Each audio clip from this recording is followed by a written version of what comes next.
दोस्तों स्वागत है आपके यूट्यूब सरकारी जॉब अलर्ट में। देखिए दोस्तों, आपका जो भारतीय वायुसेना इंडियन एयरफोर्स की ओर से देखिए रिक्रूटमेंट आ चुका है। तो यहाँ पर देखिए जो आपकी अग्निवीर की वैकेंसी आई है, ठीक है। तो इस पर हम बात करेंगे कि आपकी क्या क्वालिफिकेशन हो जाए, कब से कब तक आप इस फॉर्म को फिलअप करेंगे, और एज हो गई, हाइट हो गई, सब चीज़ों पर बात करेंगे डिटेल से, और आपकी सैलरी कितनी होगी, इन सब चीज़ों पर बात करेंगे। उससे पहले अगर चैनल में नए हैं तो चैनल को सब्सक्राइब जरूर करें, जिससे कि गवर्नमेंट जॉब से रिलेटेड हर एक जानकारी आपको मिलती रहे। चलिए स्टार्ट करते हैं। देखिए सबसे पहले अगर बात करें कि आपकी एज लिमिट की अगर बात करें, या फिर आपकी बात करते हैं कि कब से फॉर्म फिलअप कर सकते हैं। तो ये जो आप फॉर्म फिलअप अगर करना चाहते हैं तो ये फॉर्म आप देखिए 7 नवंबर से स्टार्ट कर सकते हैं फॉर्म फिलअप करना, और 23 नवंबर तक इसको फॉर्म भरेंगे। लगभग आपके पास 12 से 13 दिन है, इनके बीच में ही आपको फॉर्म फिलअप करना है, 7 नवंबर से 23 नवंबर तक। फिर इसका अगर बात करते हैं एजबिलिटी क्राइटेरिया की, तो यहाँ पर जो आपकी एज है ये देखिए आपकी डेट ऑफ बर्थ के हिसाब से अगर बात करें तो 27 जून 2022 से लेकर के 27 दिसंबर 2005 के बीच में ही आप इस फॉर्म को फिलअप कर सकते हैं, ठीक है। अगर इसके बाहर अगर आप हैं तो कुछ क्राइटेरिया के हिसाब से अगर हो सकता तो होगा, नहीं तो वैसे आप इनके बीच में होंगे जब भी आप फॉर्म फिलअप कर पाएंगे। फिर इसके बाद अगर आगे की ओर बढ़ते हैं तो यहाँ पर देखिए अब थोड़ा सा बात करते हैं कि आपका जो मार्जियल स्टेटस है, तो इसमें आप अनमैरिड होने चाहिए। अगर मैरिड है तो फिर आप इस फॉर्म को फिलअप नहीं कर पाएंगे। एजुकेशन क्वालिफिकेशन की बात की जाए तो यहाँ पर आपका साइंस सब्जेक्ट के हिसाब से 10+2 इंटरमीडिएट होना चाहिए, और मैथ फिजिक्स आपका सब्जेक्ट होना चाहिए, और इंग्लिश आपका होना चाहिए, और लगभग आपका 50% मार्क होना चाहिए, और 50% मार्क आपके इंग्लिश में भी होने चाहिए, जब भी इस फॉर्म को आप फिलअप कर पाएंगे।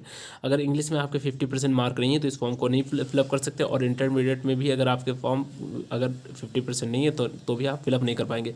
और आपके पास अगर 3 ईयर डिप्लोमा है पॉलीटेक्निक का, तो भी आप इस फॉर्म को फिलअप कर सकते हैं। जैसे कि देखिए यहाँ पर ट्रेडें भी दे रखी, mechanical, electrical, electronics, automobile, computer science वगैरह, इंस्ट्रूमेंटेशन टेक्नोलॉजी, इंफॉर्मेशन टेक्नोलॉजी, ये सब अगर ट्रेडें हैं तो आप इस फॉर्म को फिलअप कर सकते हैं। लगभग आपका पॉलीटेक्निक डिप्लोमा में भी 3 ईयर में आपके 50% मार्क होने चाहिए इंग्लिश सब्जेक्ट में, ठीक है। तो अगर बात करते हैं आगे की ओर, तो यहाँ पर और आगे बढ़ते हैं।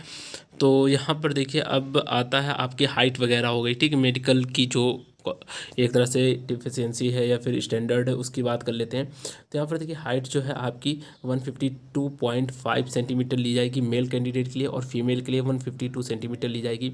और वेट जो है आपका हाइट और एज के हिसाब से काउंट किया जाएगा। और फिर इसका चेस्ट की अगर बात करें तो यहाँ पर देखिए जो चेस्ट है मिनिमम जो है आपका जो एक तरह से मेल कैंडिडेट है उनका 77 सेंटीमीटर होना ही चाहिए, और इसका जो आप एक्सपेंशन करते हैं, फुलाते हैं सीना, तो उसमें आपका 5 सेंटीमीटर बढ़ना चाहिए। और फीमेल कैंडिडेट के लिए जो एक तरह से सर्कमफेरेंस है वो नहीं दे रखा है, लेकिन 5 सेंटीमीटर आपका जो सीना है वो एक तरह से एक्सपेंशन होना चाहिए, ठीक है, फूलना चाहिए। और फिर इसका आगे की ओर बढ़ते थे, यहाँ पर देखिए आपका कुछ विजिबिलिटी दे रखा है कि आंखें कैसी होनी चाहिए। स्टैंडर्ड आप जानते हैं 6/12, 6/6 होना चाहिए, तो ठीक है। यहाँ पर ये हाइपरमेट्रोपिया वगैरह दे रखा है, मायोपिया दे रखा है, तो ये सब चीज़ें आप देख सकते हैं। डॉक्टर से स्टैंडर्ड आप चेक करवा सकते हैं, वो बता देगा आपका सही है नहीं है। फिर इसके बाद आगे की ओर बढ़ते हैं तो यहाँ पर अब बात आती है आपकी, अब यहाँ पर देखिए कुछ पॉइंट्स पर अगर बात करें तो यहाँ पर अब आएगी आपकी सबसे पहले कि बॉडी में टैटू। तो आपकी जो बॉडी है उसमें कोई भी टैटू नहीं होना चाहिए। अगर आपकी बॉडी में टैटू है तो आप फॉर्म को फिलअप नहीं कर पाएंगे। फिर इसका जो सिख कैंडिडेट होते हैं तो इन पर हम बात कर लेते हैं, ठीक है। तो ये जो सिख कैंडिडेट होते हैं तो इन पर हम बात करते हैं। तो थोड़ा सा यह समझिए ज़रा, जो सिख कैंडिडेट हैं तो यहाँ पर आपको तो पता ही होगा कि हर एक कैंडिडेट को जो एयरफोर्स या डिफेंस में जाता है तो उसको एक तरह से अपने जो दाढ़ी होते हैं या फिर बाल वगैरह ये सब कट करने पड़ते हैं। बहुत ही एक तरह शेड्यूल रहता है उनका, उस हिसाब से रहना पड़ता है। लेकिन यहाँ सिख कैंडिडेट के लिए जो उनकी धार्मिक एक तरह से प्रथा है उस हिसाब से वो रह सकते हैं, अपने बाल रख सकते हैं, अपनी दाढ़ी रख सकते हैं।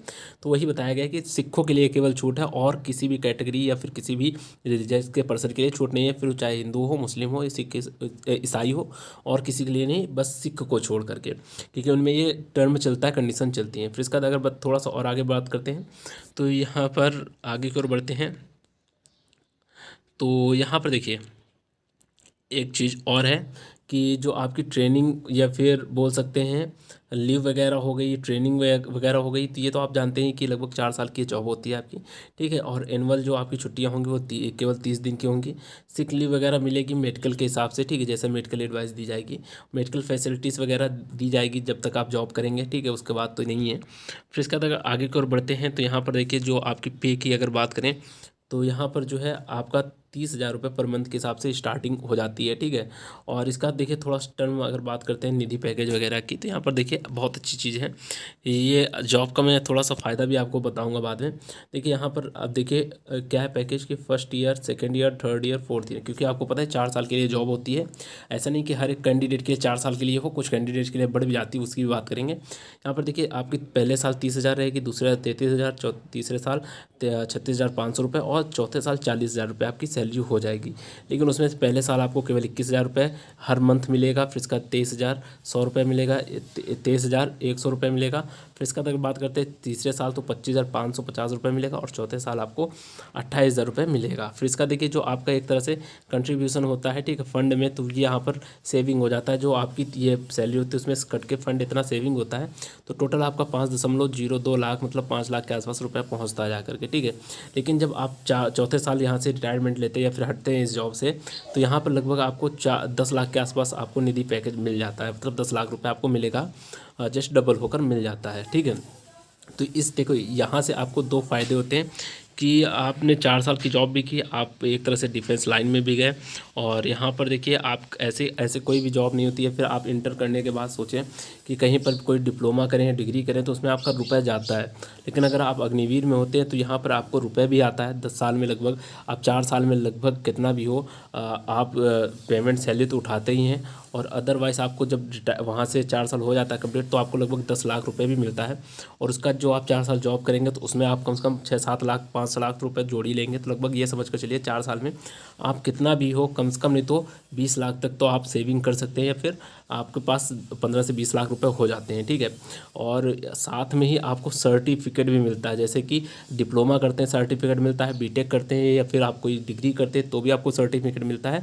और उसके बावजूद आप जब डिप्लोमा या डिग्री करते हैं तो उसमें भी आपको रिजर्वेशन नहीं मिलता है, किसी प्रकार का एक तरह से छूट नहीं मिलती है। आप कोई जॉब करेंगे अप्लाई करेंगे उसमें कोई छूट नहीं मिलती। लेकिन यहाँ पर आपको एक छूट मिल जाएगी, जब अब आप स्टेट की जॉब करेंगे या फिर कहीं की भी जॉब में अप्लाई करते हैं, आप अपना सर्टिफिकेट लगाएंगे कि आप अग्निवीर से है या फिर डिफेंस से हैं, तो आपको यहाँ पर छूट भी मिलती है, ठीक है। तो ये चीज़ आपके लिए बहुत बेनिफिट देने वाली है, आप कीजिए ज़रूर, ठीक है। और उसमें भी देखिए अगर जैसे कि यहाँ पर समझिए कि जब 4 साल का हो जाता है आप में, तो यहाँ पर जैसे कि 25% बच्चे जो होते हैं वो ले लिए जाते हैं, ठीक है, वो परमानेंट जॉब में ले लिए जाते हैं।